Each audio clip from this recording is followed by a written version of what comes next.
1526 پہ نظر ہے. ارے موڈی نظر رکھو, وکشت بھارت کا تو تم نام لے کر جھوٹ بولتے ہو. ارے تم نظر رکھو کہ 70 سال کے بعد اس دیش میں کیا ہوگا, اس دیش میں غریبی کتنی بڑھ جائے گی, مگر اس کے بارے میں فکر نہیں. سنبل کی مسجد کا مسئلہ کھڑا کر دیے. اور کیا مسئلہ ہے سنبل کی مسجد کا؟ کوئی رک جاؤ بھائی, وہ کرسیاں چھوڑ دیجئے, کرسیاں بھائی ڈسٹرب مت کریے, تھوڑی دیر کے لیے سنیے. ایک پت رک جائیے بھائی, جو کون ہے تھوڑی دیر کے لیے رک جائیے. سنبل کی مسجد میں جو لوگ کورٹ کو گئے, وہ کورٹ میں یہ بول کر گئے کہ ہم کو مسجد کے اندر جانے کا پرمیشن ملے. اب آپ بتائیے, کوئی ہم کسی کو روکتے, کوئی مسجد میں آنا چاہ رہا ہے تو آئیے, آداب کو ملحوظ رکھ کر مسجد میں آئیے. مگر پریئر یہ ہے, مطالبہ کورٹ سے کہ اندر آنے کا موقع ملے. اور فاضل جج صاحب ماشاءاللہ آرڈر دے دیے سروے کا. مانے کورٹ مسجد سنبل کی مسجد چندوسی مسجد سے 45 کلومیٹر دور ہے. 1.5 گھنٹے میں آرڈر لے کر آ گئے, اور وہاں پر پولیس موجود ہے. شام میں 6 بجے سروے ہوتا ہے, پھر اس کے بعد اتوار کے دن سروے ہوتا ہے, اور پھر جب دوسرا سروے جس کا کوئی قانونی موقف نہیں ہے سروے ہوا تو فائرنگ ہوئی. فائرنگ میں 5 لوگ شہید ہو گئے. اس میں ایک 17 سال کا بچہ جو پلاسٹک کے کھلونے بیچتا تھا, اس کے سینے پہ گولی لگ گئی. 5 کے 5 کو, 4 کو سینے پہ گولی لگی, 1 کو پیٹھ پر گولی لگی. اور مارنے والے بولتے ہم نہیں مارے, کٹھے سے مارے. ارے کیا کوئی جنات آ کے گولی مار کے چلے گئے؟ آپ گولی چلا رہے ہیں, ویڈیو ہے, اور بول رہے ہیں کہ نہیں ہم نہیں چلائے, کٹھے سے مارے. ترک اور پٹھانوں کا جھگڑا تھا؟ نہیں تھا جھگڑا. ترک پٹھان کا مسجد پہ جھگڑا کبھی تھا نہ کبھی رہے گا انشاءاللہ تعالی. آپ کہہ رہے ہیں جھگڑا تھا, مگر 5 لوگ شہید ہو گئے, اپنی جانوں کو گنوا دیے. اگر وہ لوگ کورٹ کو نہیں جاتے تو کیا یہ 5 بچے مرتے تھے؟ کیا یہ تشدد ہوتا تھا سنبل میں؟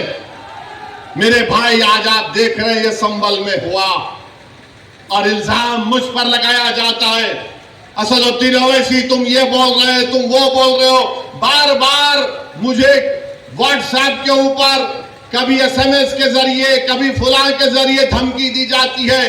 ارے ظالموں, یاد رکھو میں مسجد بچانے کے لیے, خانخواہوں کو بچانے کے لیے, درگاہوں کو بچانے کے لیے, وقف کی جائیداد کو بچانے کے لیے, جمہوریت کو بچانے کے لیے, قانون کی بالادستی کے لیے, انصاف کے لیے میں 1 بار نہیں 1000 مرتبہ مرنے کو تیار ہوں. تم کیا کرو گے بتاؤ؟ تم سمجھ رہے کہ ہم خاموش بیٹھ جائیں گے؟ ایسے 12 درگاہ اور مساجد پر کیس ڈال دیا گیا ہے کہ یہ مسجد نہیں تھی, پھلا تھا, یہ تھا. سلیم چشتی رحمت اللہ علیہ کی درگاہ پر کیس ڈال دیا گیا. سلطان ہند خواجہ اجمیری کے آستانے پر کیس ڈال دیا گیا. اور کیا بولتے ہیں, کیس ڈالنے والا کون ہے معلوم آپ کو؟ یہ میرے گھر کے پاس دلی میں آ کر میرے گھر کے اوپر جو نیم پلیٹ ہے اس کو توڑا, پتھر پھینکے گھر میں میرے, اور اس کے بعد میرے نیم پلیٹ پر کالک ڈال کر دھمکی دیا کہ وہ اسی تیرے کو دیکھ لیں گے. ارے کمینے, کبھی بول کر آنا, مرد کا بچہ ہے تو میں کہتا ہوں سامنے. بس آتے کیمرہ لے کے فائبے پھینکے بھاگ. ارے بول کیا آ رہا ہوں کل تیرے پاس تو میں بھی ٹھہرتا ہوں, دیکھیں گے 6 فٹ 2 انچ کیا کرتا ہے. وہ آدمی اب کورٹ کو گیا, سپریم کورٹ کے وکیل کو تھپڑ مارا. 2016 میں دلی کی پولیس نے اس کو تڑی پار کا نوٹس دیا. وہ کورٹ میں کیس ڈال رہا ہے کہ خواجہ اجمیری کا آستانہ نہیں ہے, وہاں پر کوئی اور جگہ تھی. حوالہ کیا دے رہا ہے؟ 1901 کی کتاب, 1901 کی کتاب کا بھروسہ کریں گے یا پھر 13ویں صدی کی کتاب خزائن فتوحہ جس کو امیر خسرو رحمت اللہ علیہ نے لکھا؟ کس کی کتاب پہ یقین کریں گے؟ 1901 میں کوئی دیوانہ لکھ رہا نہیں، روایت یہ بتاتی ہے. ابے روایت بہت باتیں بتاتی ہے، یقین کر لیں گے کیا؟ پارلیمنٹ نے قانون بنایا کہ 15 اگست 47 کو جو مسجد، مندر، گرجا گھر، گردوارہ رہے گا وہ سیل ہے، بند ہے، اس پر کوئی چھیڑ خانی نہیں ہوگی، اس کا کنورژن نہیں ہوگا، اس کا کیریکٹر نہیں بدلا جائے گا. مگر یہ کیا ہو رہا ہے؟ کیا ہو رہا ہے ہمارے ملک میں؟ 800 سال کی درگاہ خواجہ غریب نواز سلطان ہند کی. اور سنو اقتدار کی کرسیوں پر بیٹھنے والوں، دلی کے اقتدار پر بیٹھنے والے سنو، خواجہ ہندوستان کا سلطان ہے، اس کے بعد کوئی سلطان کو نہیں مانتے ہم. خواجہ کے آستانے پر چلے گئے، غریب نواز کے آستانے پر چلے گئے. ارے کون سی کتاب تمہاری؟ نہیں وہ فلاں دیوار کو ایسا کھکورے تو اس کو ایسا رنگ نکالے تو چھتری نکلتی. ابے تیرے گھر میں اگر 1000 فیٹ کھودا تو اس میں بھی خانے جہاں خان کی ملبہ نکلتا، کیا کریں گا؟ دیتا میرے کو، کیا کریں گے؟ نہیں وہ تھا. یاد رکھو یہ ملک کمزور ہو جائے گا. 5 بچوں کی جانیں چلے گئیں، وہ مرے نہیں، وہ شہید ہے. تم نے ان کو گولی مار کر ان کا قتل کیا ہے، تم قاتل ہو. تم نے غریب ماں باپ کو اپنی اولاد سے محروم کر دیا ہے. ارے یہ میڈیا کو لیک کرتے نہیں، وہ پتھر پھینک رہے، وہ پھلا کر رہے. ارے مسجد ہے، اللہ کا گھر ہے. تم کو کیا رائٹ دیتا ہے کسی بھی عبادت گاہ پر اگر تم جاؤ گے تو لوگ کیا خاموش بیٹھ جائیں گے؟ 800 سال کی درگاہ وہاں وہ ہے نہیں، یہ نہیں تھا، وہ نہیں تھا. ہم بھارت کے پردھان منتری سے پوچھنا چاہ رہے نریندر مودی، کیا آپ یہ تمام ان لوگوں کو روکیں گے یا پھر یہ دیش اسی طرح چلتا رہے گا کہ ہر مسجد پہ سوال کر دو، ہر درگاہ پہ سوال اٹھا دو؟ میرے بھائی 12 مقدمے عائد ہو چکے ہیں گیان واپی پر، متھورا کی شاہی عیدگاہ پر. وہاں پر تو 1965 میں مسلمانوں نے ہندو بھائی بہنوں سے مل کر بیٹھ کر تصفیہ کر لیا. 8 ایکڑ زمین مسلمانوں نے وقف کی تھی کہ لو یہ قسمت ہندوستان ہے، آپ کے لیے معتبر جگہ ہے، آپ بناؤ یہاں پر. 65 میں سنی وقف بورڈ کی اجازت سے ایگریمنٹ ہو گیا ہندو مسلمان میں. 2023 میں کوئی آ کے بولا وہ کون ہندو ہوتے، وہ پوری جگہ ہماری ہے. ٹیلے والی مسجد لکھنؤ کی، ایسے 12-13 مقامات ہیں. سپریم کورٹ نے رام مندر کے فیصلے میں کہا کہ 91 کا ایکٹ بھارت کے سمویدھان کا ایک اٹوٹ حصہ ہے. اور پھر اس کے بعد ڈی وائی سی چندرجوت CGI تھے، وہ خاموش ہو گئے. اورل آبزرویشن کیا کہ نہیں، سروے کو اسرٹین کرنے میں کیا بری بات ہے؟ ارے بری بات یہ ہے کہ سروے کوئی اکیڈمک ایکسرسائز نہیں ہے. سروے کیوں کیا جا رہا ہے؟ گیان واپی مسجد میں وضو خانے کو سیل ہو گیا. گیان واپی مسجد کے جنوبی طرف ہمارے پاس نہیں ہے، وقف کی جائیداد نہیں ہے. وہ کیا کریں گے آپ؟ اور جب بابری مسجد کا فیصلہ آیا تھا، میں پکار کر کہہ رہا تھا یہ غلط فیصلہ ہے، اس کے بعد بہت سی چیزیں کھلیں گے. تو میرے خلاف یہ وہی لوگ ہیں جو آج اس اسمبلی کے الیکشن میں ان کو ووٹ دو اعلان کیے تھے. وہ لوگ مجھے فون کر کے بولے آپ ایسا کیوں بول رہے ہیں، آپ ایمونیشن دے رہے ہیں بی جے پی کو. میں نے کہا حضرت دامن برکاتا ہوں، ججمنٹ آپ پڑھو، یہ ججمنٹ تمام چیزوں کو کھول دے گا. مجھ سے کہا کہ آپ خاموش ہو جاؤ، ایسی تم مت بولو. میں نے کہا موت میرے کو خاموش کر سکتی، جب تک اللہ زندہ رکھے گا میں سچائی کو بیان کروں گا اور بیان کرتا رہوں گا. آج بولو خاموش ہو جاؤ. میں جب کہہ رہا تھا تو کوئی بول رہے ہیں مت بولو، ان کو کیا ہے، یہ بھڑکاؤ بھاشن دے دیتے، ان کو کیا ہے، ان کو ٹی وی پہ جا کے بولنے کا شوق ہے۔ آج کیا ہوا مہاراشٹر کے چناؤ میں؟ کیا بی جے پی نے کیا کہا جا جا کر؟ آج ہمارے پاس کرنجے سے کیا نام ہے، یوسف پنجانی آ کر تقریر کر کے گئے، میں الیکشن جیتنے کا ہار گیا۔ انہوں نے کہا کہ بی جے پی نے پورے مہاراشٹر میں پرچار کر دیا کہ فتوا جیتے گا یا بھگوا جیتے گا۔ بتاؤ یہ کون ہے لوگ؟ ارے آپ کو اگر الیکشن لڑنا ہے لڑو، آگے بڑھو، صرف بیٹھ کر اعلان کرنے سے نہیں ہوتا، الیکشن لڑو، معلوم ہوتا آپ کو کیسے ووٹ حاصل کرنا پڑتا ہے۔ ایک عالم دین مفتی اسماعیل آپ کے سامنے جو الیکشن لڑ رہا بھی ہے، منبر رسول پر آپ کو اچھائی کو بیان بھی کرتا ہے اور چناؤ بھی لڑتا ہے، مگر یہ کیا بات ہے کہ الیکشن آئے گا ان کو ووٹ دو ان کو ووٹ دو؟ ارے آپ لڑو، آپ نہیں لڑ سکتے تو اپنے داماد کو لاؤ، چلو لڑو، کیوں نہیں روکتے؟ نہیں ہم ان کو بولیں گے، ان کو بولیں گے۔ کیا ہوا؟ آپ نے بی جے پی کو ہینڈل دے دیا۔ یوسف پنجانی کہہ رہا ہے کہ بی جے پی گلی گلی جا کر اعلان کر دی کہ فتوا جیتے گا یا بھگوا جیتے گا۔ ارے جب سیاست نہیں آتا کرنا تو مت کرو، دعا کرو یا حکمت عملی سے اختیار کرو۔ نہیں ہم کو سب چیز ہونا۔ دیکھ لیے کیا ہوا، اب کدھر ہیں آپ، کدھر ہے نہیں معلوم۔ کہاں وہ لوگ جو اورنگ آباد میں بولے تھے امتیاز جلیل کو ووٹ مت دو، اس سماجوادی پینڈنٹ کو ووٹ دو، بولے تھے چہرہ دکھاؤ اورنگ آباد کے عوام کے سامنے تم۔ ارے لفافوں پہ زندگی گزارنے والوں، شرم سے ڈوب پڑو تم۔ میرے گھر کو آئے تھے حیدرآباد کو، بغیر بولے میرے گھر کو آئے۔ میں وقف کے بل کی میٹنگ میں جا رہا تھا، پلٹ میرا گارڈ فون کرا کہ صاحب اتنے لوگ آئے، ملا۔ گھر پہ آئے تو میں نے کہا کہ میرا گھر اتنا بڑا نہیں ہے، آپ لوگ 20 لوگوں کو لے لیجئے۔ 20 لوگوں کو بٹھایا، وہ بات کرے میں بات کرا، لیٹر لکھ کے دیے ان کو، ٹکٹ دو، ملا میں غور کروں گا۔ پھر جانے سے پہلے میں نے ایک اللہ کے ولی کہ انگریزی قرآن کا ترجمہ جو ترکی کا چھپا ہوا ہے، اس کی 4 کاپیاں ان ذمہ داروں کو دیا کہ آپ میرے گھر کو آئے، یہ ایک اللہ کے ولی کی قرآن کا ترجمہ ہے۔ ایک ایک کے ہاتھ میں دیا تو اورنگ آباد جا کے بولے ہم گھر کو گئے تھے، ہمارے کو چائے تک نہیں پلائے۔ ارے آپ پہلے سے بول دیتے تو نان خلیہ کھلا دیتا میں آپ کو۔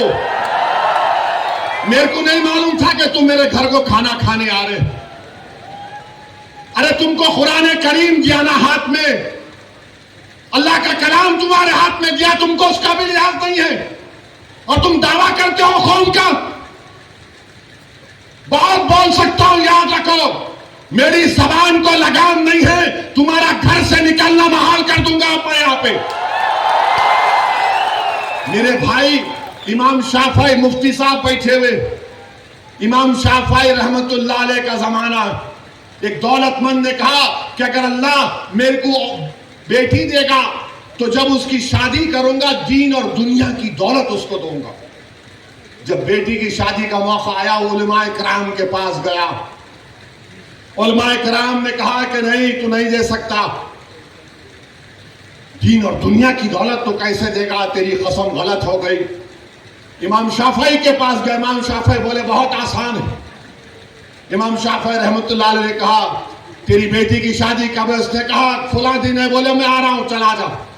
امام شافعی پہنچے، امام شافعی رحمت اللہ علیہ نے کہا کہ آسان ہے۔ وہ بولا کہ حضرت شادی تو ہو گئی، کیا ہے بتاؤ؟ بولے قرآن اپنی بیٹی کو دے دے، دین اور دنیا کی دولت اس کو دے چکا، میں ان کو دیا، 4 قرآن دیا ان کو، اور بول کے دیا کہ آپ میرے گھر کو آئے، مجھے پتہ نہیں ہے، میں وکیلوں کی میٹنگ میں جا رہا تھا، پلٹ کر آیا آپ کے لیے، یہ قرآن کریم کا تحفہ آپ کو دے رہا ہوں۔ ارے تم کو اویسی سے مجلس سے نفرت ہے، مگر قرآن کریم کی تو عظمت کا تم لحاظ رکھ لیتے۔ میں یہ بات الیکشن میں بول سکتا تھا مگر خاموش بیٹھے رہا، مگر آج مجبوراً بولنا پڑ رہا ہے۔ یاد رکھو تم لوگ جو کام کر رہے ہو نا، تم مہاراشٹر کے مسلمانوں کو نہ صرف کمزور کر رہے ہو بلکہ تم ان کی آواز کا گلا گھونٹ رہے ہو۔ ارے تم الیکشن لڑو، ہم تمہاری تائید کرنے کو تیار۔ کب تک تم یہ سیاست کرو گے کہ انہیں بول دیا انہیں بول دیا؟ جس کو تائید کیے اورنگ آباد میں وہ خالی 5,000 ووٹ لیا، 5,000 ووٹ لیا۔ ناصر کے خلاف کتنے ووٹ لیا انہوں نے؟ 10,000 ووٹ لیا، اور ناصر ہارے 8,000 ووٹ سے۔ جو جس کی تائید کا اعلان کیا وہ 5,000، امتیاز جلیل ہارے 1,100 ووٹ سے۔ دھولیا سے فاروق شاہ کے خلاف آپ نے اعلان کیا، وہ 10,000 پہ نپٹ گیا، فاروق شاہ 70,000 ووٹ لیے۔ صرف 1,700 ووٹ لیا وہ ظالم، صرف 1,700 ووٹ لیا۔ فاروق شاہ 70,000 ووٹ لیا۔ عتیق کو آپ نے تائید نہیں کی، کسی اور کو بول دیا۔ ارے کیا کر رہے ہو تم لوگ؟ مت کرو۔ تمہارا احترام اور تمہاری عظمت ہم کرتے ہیں، مگر آپ جو کام کر رہے وہ مسلمانوں کے حق میں نہیں کر رہے۔ آپ نے ہینڈل دے دیا بی جے پی کو، بی جے پی نے پورا پرچار کر دیا، اور کیا نتیجہ نکلا جا آپ دیکھو۔ کل یہ بی جے پی کی سرکار اگر کچھ کرے گی تو کون آ کے لڑے گا؟ آپ آئیں گے ووٹ پہ؟ یہی امتیاز جلیل، یہی فاروق شاہ، یہی مفتی اسماعیل، یہی ناصر صدیقی، یہی فاروق شابدی، یہی وارث پٹھان میدان میں اتر کے مقابلہ کریں گے۔ میرے بھائی پہچانو ان لوگوں کو۔ میں نہیں بولنا چاہ رہا تھا، مگر آج میں ضروری ہے سچائی کو بیان کرنے کے لیے کہہ رہا ہوں۔ بہرحال میرے عزیز دوستوں اور بزرگوں، اپنے مسجدوں کو آباد رکھو۔ جو لوگ مسجدوں کو چھیننا چاہتے ہیں اس کا جواب کیا ہے؟ اپنی مسجدوں کو بھرے ہوئے کرو۔ تمہاری جمعے کی نماز فجر کی نماز میں اتنی تعداد ہونی چاہیے۔ تمہاری مغرب کی جماعت میں جتنے لوگ ہوتے اتنا ظہر میں ہونا چاہیے۔ درگاہوں کو آباد رکھو، خانخواہوں کو آباد رکھو۔ درگاہ اور خانخواہوں پر اللہ کے نام پر دل پر ضرب مارتے رہو۔ ڈرنے اور گھبرانے کی ضرورت نہیں ہے۔ جو طاقتیں مسجدوں کو چھیننا چاہتی ہیں، اللہ قرآن میں فرما دیا یہ سب سے بڑے ظالم ہیں، یہ سب سے بڑے ظالم ہیں۔ اب خواجہ اجمیری کے آستانے تک آپ پہنچ گئے، سلیم چشتی کے آستانے پر پہنچ گئے۔ یاد رکھو ظالموں، یہ وہ صوفیاء اکرام ہیں جو بادشاہوں کی طرح دولت نہیں تھی۔ یہ وہ ولی اللہ اور قطب الوقت ہے جو پھٹے ہوئے کپڑوں پر بیٹھ کر حکومتوں کو اللہ کی بارگاہ میں دعا کر کے بدلہ دیتے ہیں، جو پھٹے ہوئے کپڑے پہن کر وہ جن کے پاس کھانے کو نہیں تھا مگر اگر وہ قسم کھا لیتے تو اللہ ان کی قسم کو پورا کر دیتا۔ تم خواجہ اجمیری کے آستانے پر چلے گئے، تم سلیم چشتی کے آستانے پر چلے گئے، تم مسجدوں پر چلے گئے۔ اب تم کو انشاءاللہ تعالی شکست ہوگی، ان کو شکست ہوگی۔ آپ دیکھنا، ارے خواجہ کا آستانہ آباد ہے، مغل ختم ہو گئے، خواجہ کا آستانہ آباد ہے، انگریز ختم ہو گئے، خواجہ کا آستانہ آباد ہے۔ ارے ظالم کا ظالم آ کر چلے گیا، خواجہ کا آستانہ آباد ہے۔ ہمارے مدرسے، کئی وزیر اعظم کو دیکھے، مدرسے آباد۔ اللہ کا گھر آباد رہے گا، اور اللہ کے گھر کو آباد کون کرے گا؟ جو اللہ پر بھروسہ کرتا ہے اور کسی سے نہیں ڈرتا سوائے اللہ کے، اور آخرت پر بھروسہ کرتا ہے۔ تو نوجوانوں، اپنے عبادت گاہوں کو مضبوط رکھیے، اس کو آباد رکھیے۔ آپ کا پھر سے شکریہ بہت بہت۔ وآخر الدعوانا الحمدللہ رب العالمین۔